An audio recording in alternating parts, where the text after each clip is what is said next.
mereka hidup dalam keteraturan. Mereka hidup dalam keteraturan karena begitu mereka tinggal dalam sebuah negara, negara itu harus menjamin bahwa semua warganya atau warga negaranya itu memiliki hak yang sama dan adil. Tidak ada lagi cerita seperti di masa lalu sebelum adanya negara di mana setiap orang bisa membunuh orang lain. Tidak ada lagi. Semua hidup dalam sebuah norma, aturan yang dibuat. Maka di situ kemudian budaya bisa berkembang dengan lebih baik karena mereka hidup dalam keteraturan, tidak saling membunuh.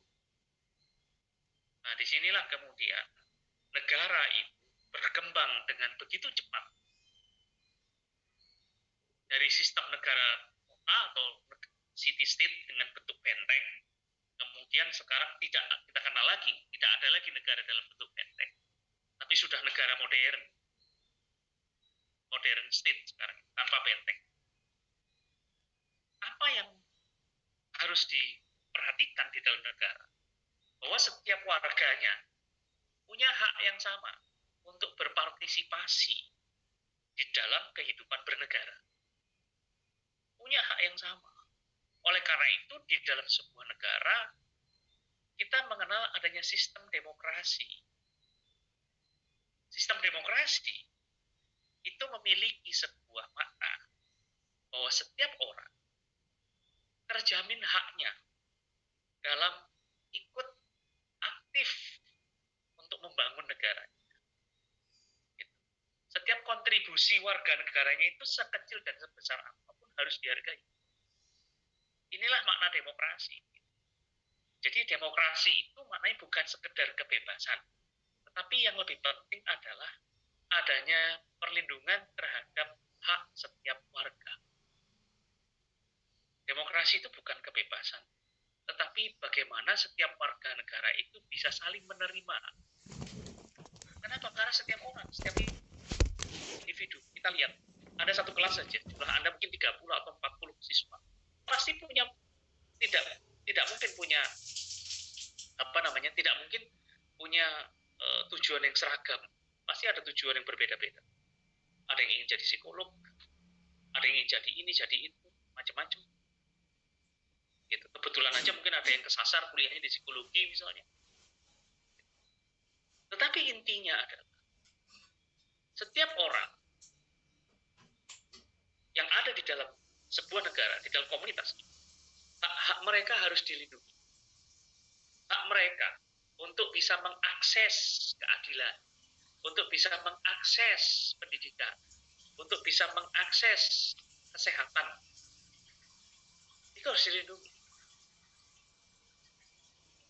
Harus dilindungi. Nah, ketika tidak ada demokrasi, maka negara itu akan menjadi sebuah negara yang absolut dalam prakteknya.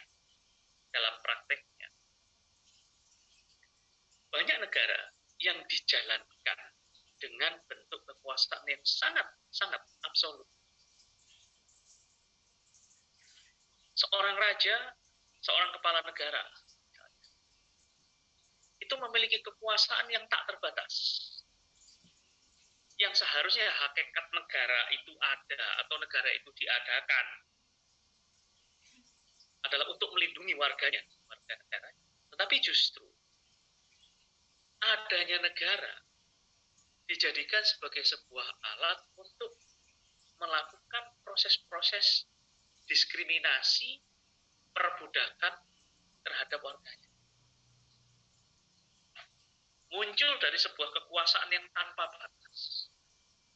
Itu sudah terjadi sejak zaman Romawi kuno, di ancient Rome, atau di ancient Greek bahkan, sejak masa Yunani atau sejak masa Romawi kuno. Itu terjadi perbudakan. Itu di sana. Di mana setiap orang yang umumnya dijadikan budak adalah mereka manusia-manusia yang dikalahkan dalam sebuah peperangan. Kemudian hartanya dirampas karena dia kalah perang. manusianya dijadikan budak, diperjualbelikan.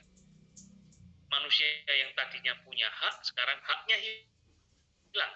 Karena dia sekarang posisinya menjadi budak. Dalam posisi sebagai budak, dia tidak diperlakukan sebagai manusia, tapi diperlakukan seperti barang yang diperjualbelikan. Padahal negara hakikatnya justru tidak boleh menjalankan perbudakan. Tidak boleh ada perbudakan di dalam negara. Tetapi acap kali sering terjadi. Zaman Romawi, sebelumnya Romawi, zaman Yunani, itu sudah terjadi. Nah, walaupun perbudakan itu sudah dihapuskan, sekarang tidak ada perbudakan. Tetapi bekas-bekas perbudakan masih ada. Dalam bentuk segregasi. Bentuknya itu segregasi. Atau diskriminasi. Walaupun dia menyatakan telah menjadi sebuah negara modern yang menjunjung tinggi nilai-nilai demokrasi, tetapi dalam prakteknya masih muncul banyak terjadi proses segregasi. Saya ambil contoh negara yang terkenal melakukan segregasi di dunia. Apa sih segregasi? Segregasi itu pemisahan. Ada kelompok masyarakat yang mendapat perlakuan istimewa, tapi ada kelompok masyarakat yang diperlakukan berbeda. Adanya diskriminasi. Dasarnya adalah biasanya perbedaan ras. Sehingga diskriminasi muncul karena adanya rasialisme atau rasisme. Rasis orangnya. Di mana? Tidak perlu. Kita bisa melihat sebagai contoh negara besar seperti Amerika Serikat saja pernah melakukan perbudakan, ya, pernah terjadi perbudakan di tahun sebelum abad ke-19. Amerika merdeka tahun 1750. Ya, 1750. Dan perbudakan itu baru dihapuskan kan 160 tahun kemudian, tahun 1860-an baru perbudakan dihapuskan. Perbudakan dihapuskan walaupun sudah tidak ada budak, tetapi ada kelas sosial yang bersifat diskriminasi, khususnya terhadap orang-orang yang berkulit hitam.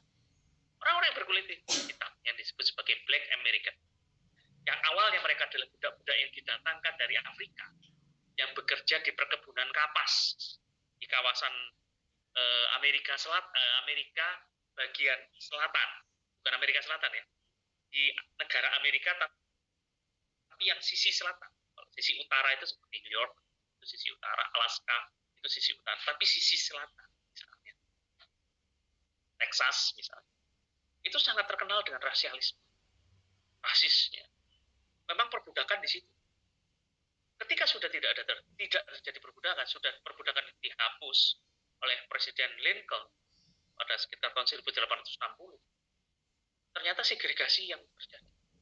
Tidak ada budak, tapi ada pemisahan. Ada diskriminasi atas dasar warna kulit. Misalnya, warga kulit berwarna, khususnya warga kulit hitam, itu tidak bisa mengakses pendidikan. Tidak jadi budak, tapi ada warga negara yang didiskriminasi. Mereka didiskriminasi karena dianggap mereka mantan budak, tidak layak hidup berdampingan dengan mantan juragan, misalnya seperti itu. Sehingga kemudian warga kulit hitam itu memperjuangkan haknya untuk bisa mendapatkan, misalnya apa? Mendapatkan apa? Kualitas pendidikan yang sederajat. Kualitas pendidikan yang sederajat. Mereka dulu, apakah tidak boleh sekolah? Boleh, karena sudah tidak ada lagi perbudakan. Mereka bisa mendapatkan pendidikan.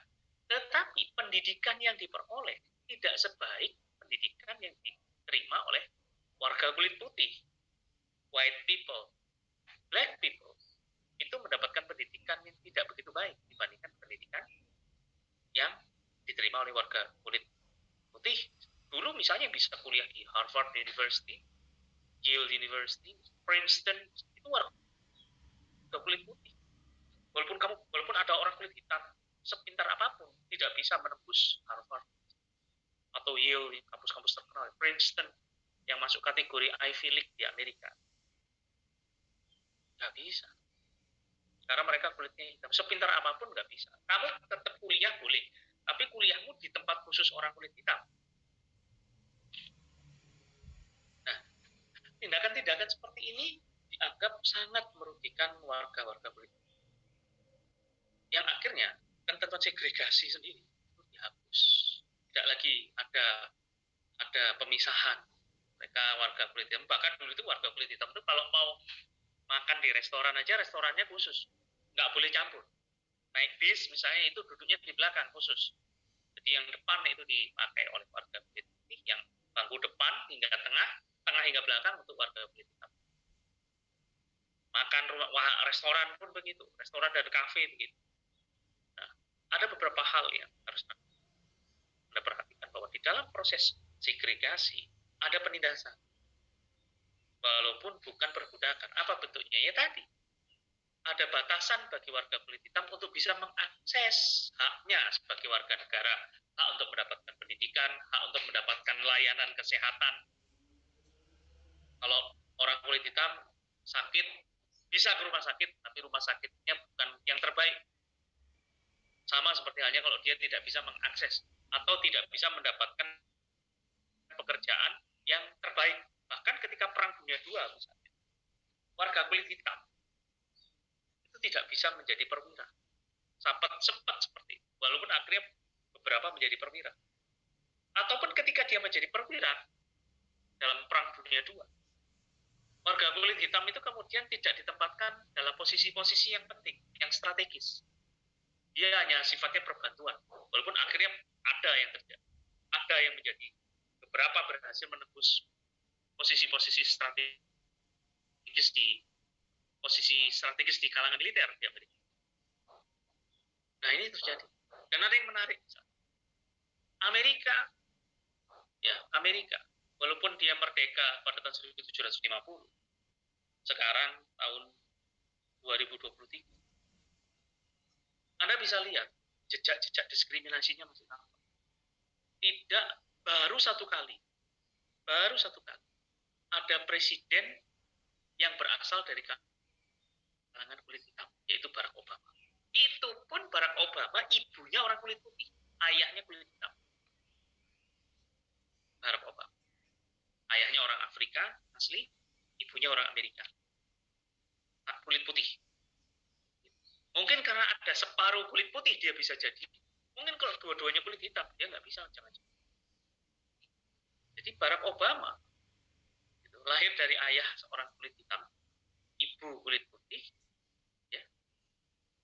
Dan Anda bisa melihat Barack Obama ini menjadi satu-satunya presiden yang berasal dari kalangan kulit hitam. Belum pernah kejadian, baru kali itu saja. Dan setelah itu Barack Obama, setelah masa era Barack Obama, presidennya kulit putih lagi. Kemarin sempat terjadi, Anda bisa saksikan, di Amerika Serikat terjadi, apa itu misalnya, terjadi penindasan terhadap warga kulit hitam akibat perlakuan polisi yang dianggap tidak adil, yang menyiksa salah seorang warga kulit hitam yang dituduh melakukan kejahatan tanpa adanya bukti, dipukuli oleh polisi sehingga kemudian terjadi tindakan rasisme dan perlawanan antara kelompok kulit hitam dan kulit putih yang luar biasa. Hampir saja Amerika itu bubar karena terjadi perang antar ras kulit hitam dan kulit putih. Itu tidak pernah terjadi di Indonesia. Gitu. Jarang terjadi. Mau presiden bahkan yang menarik, di Amerika Serikat tidak pernah ada presiden yang berasal dari kalangan perempuan. Tidak ada. Tidak ada presiden yang berasal dari kalangan wanita. Coba cek, dari tahun 1750 sampai 2020. Belum pernah ada satupun presiden Amerika itu berasal dari kalangan perempuan. Belum ada. Indonesia sudah ada. Pakistan sudah pernah. India sudah. Singapura pernah. Sekarang ini presidennya perempuan. Anda bisa lihat negara-negara lain justru banyak yang memiliki presiden, pejabat yang berasal dari kulit yang berbeda dan yang berasal dari kaum perempuan. Amerika enggak. Jadi walaupun dia menggembar-gemborkan sebagai sebuah negara paling demokratis, tapi dalam praktek politik tidak mencerminkan hal itu. Nah, kita bisa melihat misalnya,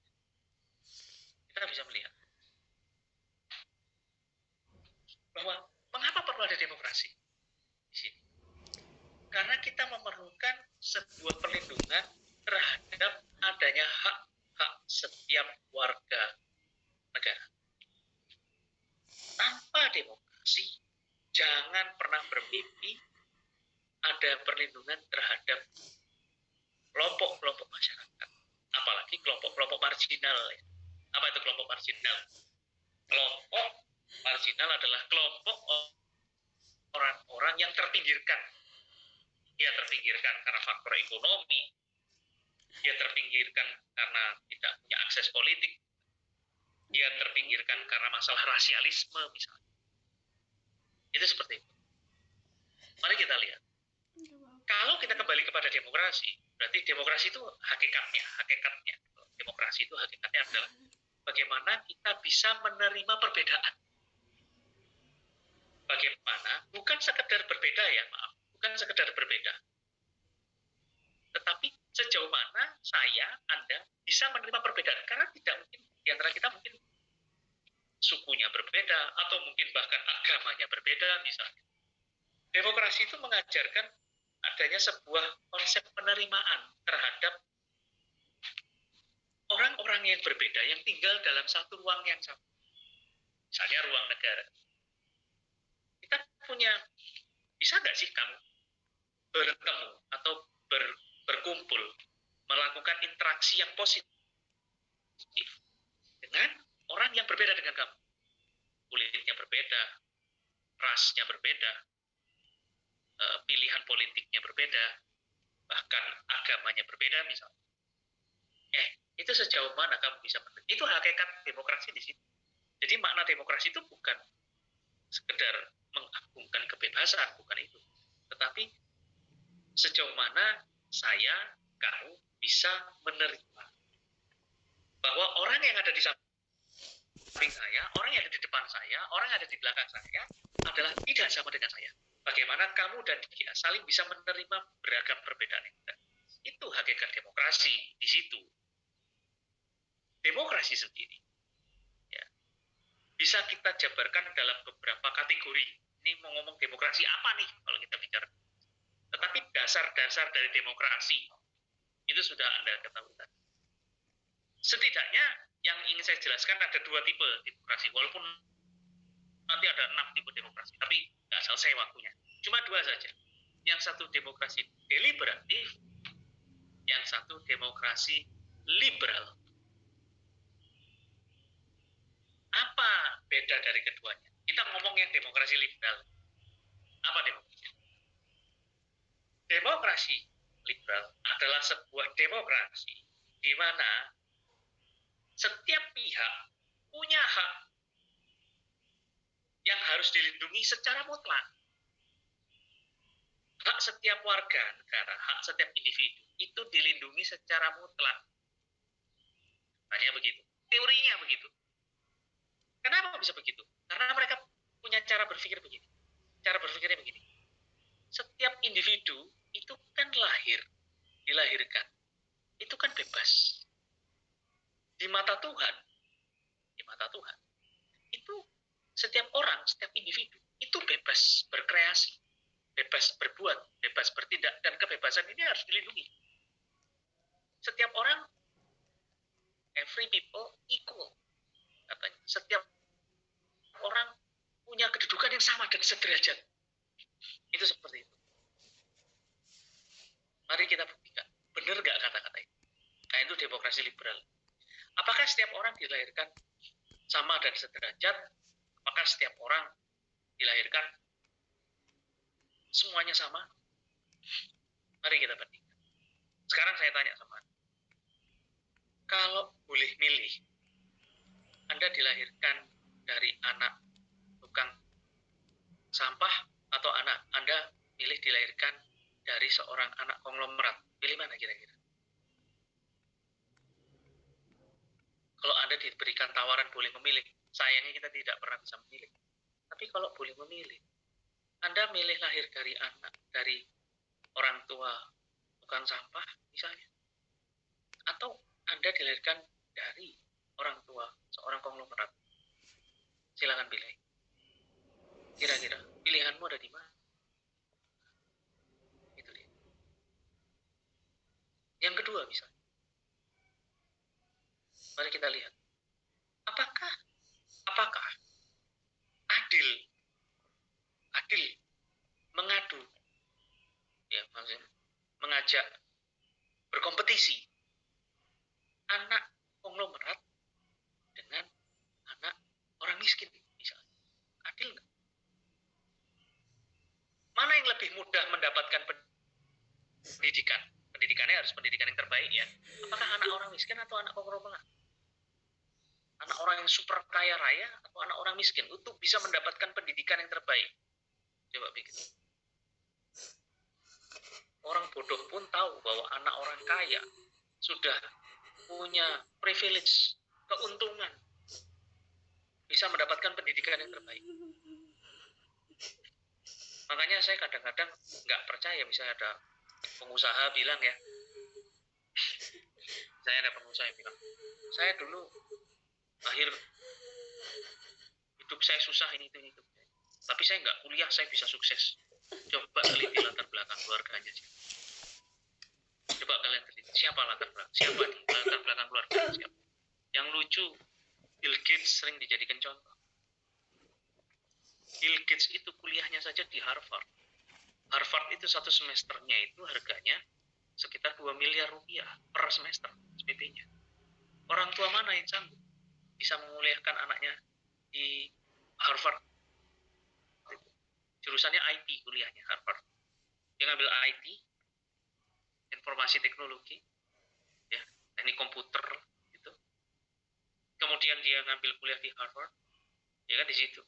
Nggak selesai kuliahnya, males katanya kuliah di Harvard, ngapain capek, akhirnya dia buka praktek. Nah, anak orang super kaya raya, punya saham di IBM bapaknya. Siapa lagi? Banyak. Yang punya Tesla inilah, ya nggak perlu kuliah katanya, udah bisa bisnis dengan cara lihat orang tuanya. Siapa orang tuanya itu? Orang tuanya adalah pemilik saham perusahaan berlian di Afrika Selatan, orang yang sangat kaya raya, sehingga dia bisa sempat kuliah di universitas-universitas yang terbaik. Itu demokrasi liberal yang menyatakan bahwa setiap orang dilahirkan sama dan setiap orang bebas